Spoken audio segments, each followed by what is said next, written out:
Hey guys, this is John, and I'm playing damjan04 in the 5-minute pool on ICC. I'm playing a double king pawn opening. I usually play knight c6 against bishop c4 just for simplicity's sake. Granted, they can play f4 now and take it into like a Vienna sort of game, which I'm not up on this theory, but as far as I know is like fine for black. So, all right, knight a4 is interesting. Maybe I should have prefaced bishop g4 with a6 so I could preserve my bishop. But we'll try to make the best of this. So what to do here? Do I let him take on c5? Probably not. I could play a move like queen d7 or something, or queen e7. That might be interesting. Now let's just go back. Let's just keep it simple. I am surrendering the bishop pair, but hopefully I keep a solid structure in the process. I wasn't sure about allowing knight takes c5 and then having to take with the d-pawn. I don't recall playing damjan04 before. Just looking at his stats right now. Peak 5-minute rating of 23-24. So I'd like to play knight d4 next if I could. That's one reason I didn't want to play bishop d4. I wanted my knight to occupy that square. And bishop d4 looks strange compared to bishop b6, so he's thinking a little bit now on this move. I hope he's not lagging. Nope, he's not. Now I would expect takes and then c3, something like that, or takes and then h3. Against take and then h3, I can take on f3 and then play knight d4, although he can park his queen on f2. Maybe I play b5 then. If he plays h3 prior to taking on b6, I would do the same. I would take, and then I would play knight d4. Because then there's no queen f2 available, or at least I wouldn't think so. Maybe. That would allow discoveries that look awkward, but are probably not so good for black, like knight b3, knight takes b6 can be played. I really wonder why he's thinking so long right here. I mean, I'm not lagging or anything. This doesn't seem like a move you'd really want to think too long on. This is weird. Gives me time to assess the position a little more. I'm guessing something came up and he's away from his keyboard right now. He had to address something. Or he intends to show that he can spend half his time and still beat me.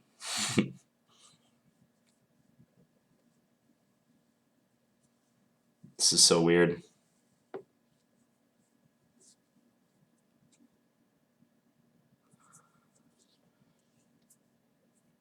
Yeah, not really sure what to say. There's nothing to say.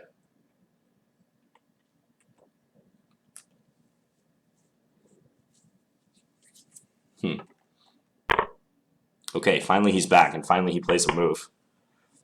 Alright, so we've been gifted a huge time advantage. Let's just play h6 now. I expect him to play h3. I could have played knight d4 on the previous move too. Maybe we should have thought about that a little bit more. Because now he can play c3 if he wants. The only problem with playing knight d4 is that after knight d4 he can take on e5, and if I take back he might have bishop takes f7 as a tactic. So that's why I was hesitant to play that move. Queen d7. Looks okay. Let's do it. Because now if I ever want to play bishop e6 and he takes, I can take with my queen. That's a nice point. Nice bonus behind that move. Okay, so here, if I take with my knight, he'll take with his. Because he'd be attacking my queen, he wouldn't just be hanging his queen. If I take with the bishop, he'll take with the pawn, most likely. That seems critical, though. Taking with my pawn would be the most normal. Let's do that. There's no tactical problem with this now. Because bishop takes f7 is not working at all. Okay, bishop b5. So maybe he is trying to arrange knight takes e5. Guess I can always play queen e7, huh?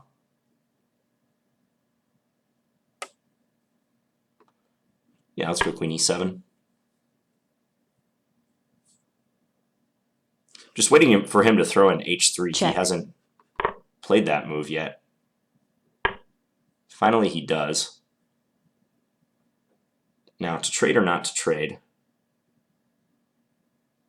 Let's not trade. Let's just go here and see if he wants to play g4 and open himself up.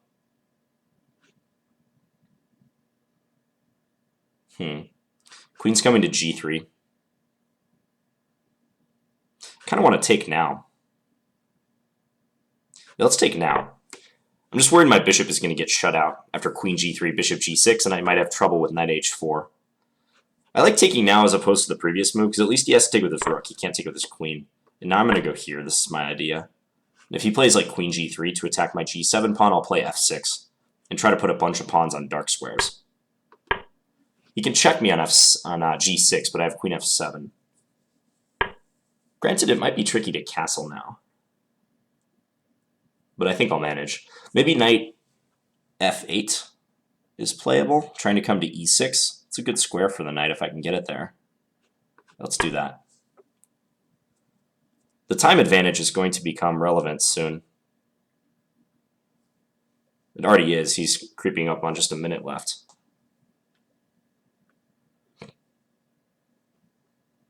I could castle queenside. That looks more reasonable than castling short, because notice if I had castled short last move, he had bishop takes h6. So I didn't want to do that. c3, yeah, he's probably trying to break in the center. Let's just go here. c5. All the pawns on dark squares. Make it real tough for his bishop. Yeah, I think he's intending b4 as a breakthrough, but I'll castle now because I can take on d3.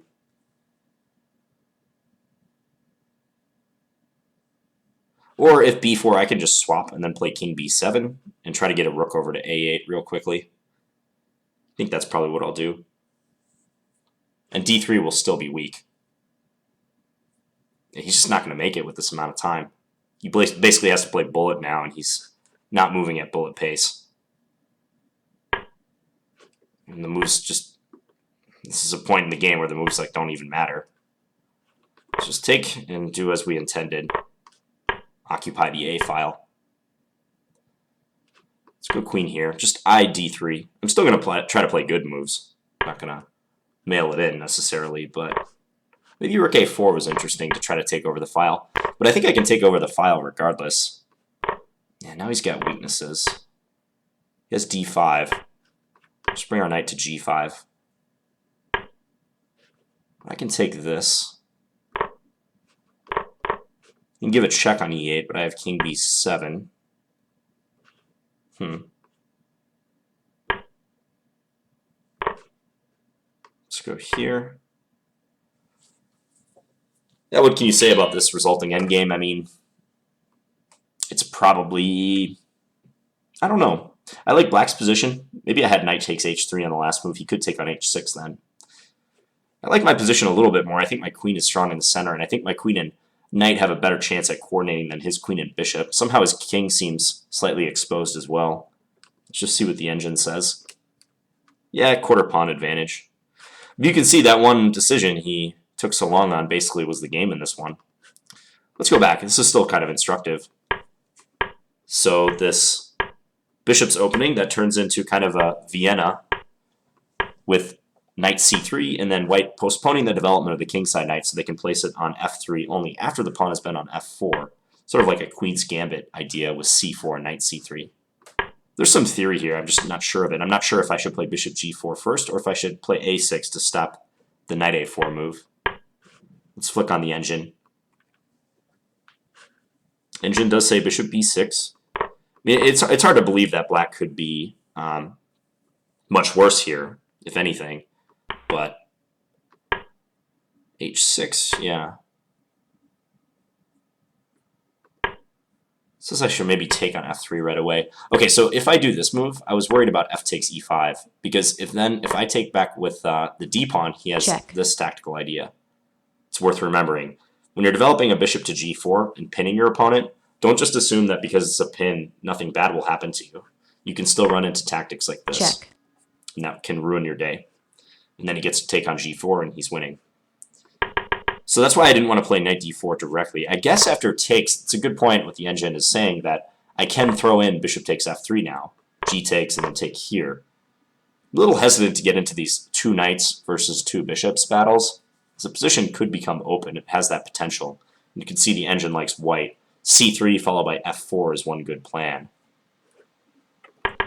So I think I just played queen d or h6 here and queen d7 just to keep the tension. Computer says castle, yeah. My plan of delaying castling worked out well in the game because I was able to castle long. Not sure about bishop b5. I don't particularly like that move for him. I think the bishop belongs on its natural diagonal where it's currently at. So queen e7, because he might be threatening knight takes e5. Like, let's say I were to just castle. Does this work? I guess not. I guess I have knight takes. It probably works better if my king's on e8, so that if knight takes e5, knight takes e5, he can play bishop takes d7 with check, so I don't have time to go take his queen. But that said, castles looks okay. Looks like a reasonable move.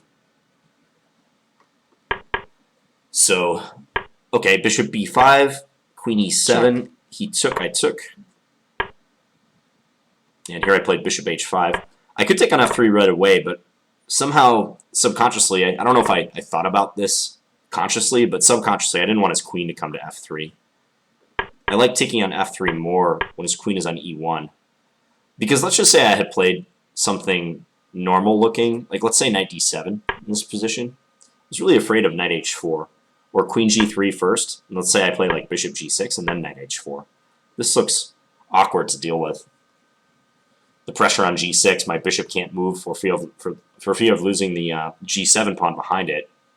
And the knight will have a nice choice between taking my bishop or jumping into f5, depending upon what I do. Like queen d6 tries to hold the bishop, but yeah, he has this nice choice. Probably he'll come into f5 later. So that's why I took on f3 now before it becomes a problem. He took with his rook. I like knight d7.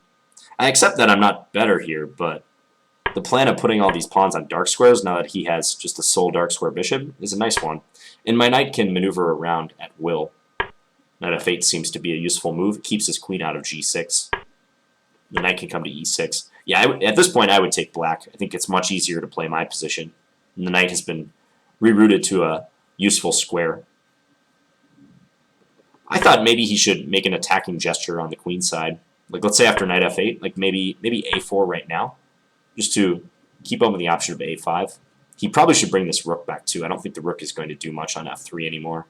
He might want it to defend his rook on a1 if a skirmish breaks out on the a file.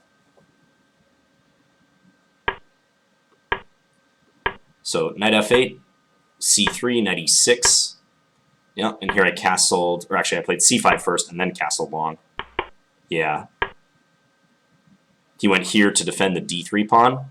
King b7. It's just too easy to play black's position now.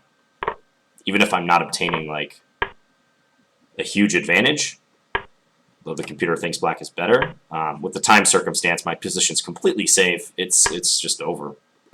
Even multicast is not going to save this position for white.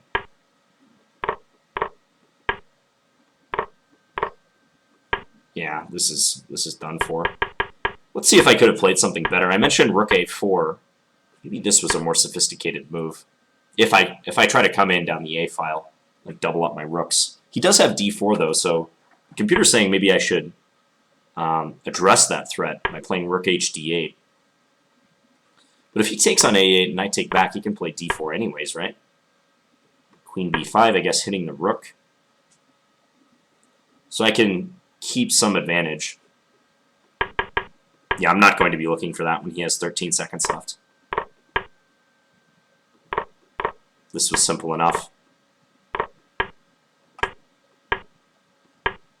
Yeah, here I took d5, he took f6.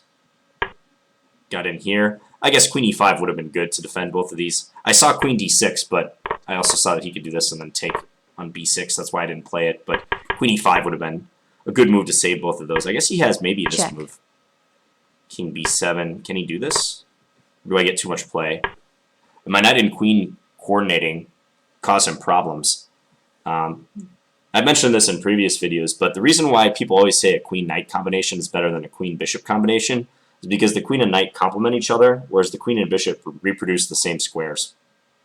So a lot of times with the bishop, you're not getting any added value to that combination because your queen already moves like a bishop. But with queen and knight, obviously your queen doesn't move like a knight, at least in conventional chess. So you have the best of everything, basically. You have the working combination of a rook, a bishop, and a knight all rolled into one. So, yeah, he went here. I played king up, take. I guess knight takes h3 is possible, because what happens if he takes here? Knight takes g1, and then just go after this pawn? Okay, and then I have two connectors versus his single pawn.